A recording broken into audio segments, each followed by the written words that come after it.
ఎట్లున్నారులా మంచిగున్నారులే. ఇక గ్యాటి ముచ్చట ఏందంటే ఎండు రొయ్యలు బీరకాయ కూర చూపిస్తున్నా చూసేయండ్రి. ఇక గీ కాంబినేషన్ అయితే అదరహో అన్నట్టుగా ఉంటుందిలా. ఒక్కసారి తింటే మళ్ళా మళ్ళా చేసుకుంటారు. ఇక ఎట్లా చేయాలనో చూపిస్తున్నా చూసేయండ్రి. ముందుగాలనైతే ఎండు రొయ్యల్ని డ్రైగా వేయించుకొని తోకలు కాళ్ళు తలకాయలన్నీ తీసి శుభ్రంగా రెండుసార్లు కడిగి పక్కకు పెట్టుకోవాలి. ఇక వేరే గిన్నెలో ఆయిల్ పోసుకొని ఆయిల్ వేడెక్కినాక ఉల్లిగడ్డ ముక్కలు పచ్చిమిరపకాయలు వేసి వేగనీయాలన్నట్టు.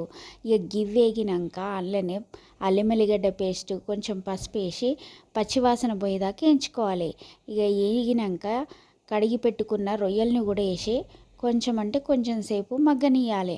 ఇక మగ్గినాక లేత బీరకాయ ముక్కల్ని వేసి అందులోనే కొంచెం పసుపు కారం ధనియాల పొడి జీలకర్ర మెంతుల పొడి కొంచెం అంటే కొంచెం గరం మసాలా వేసి మంచిగా కలుపుకొని మూత పెట్టుకోవాలి.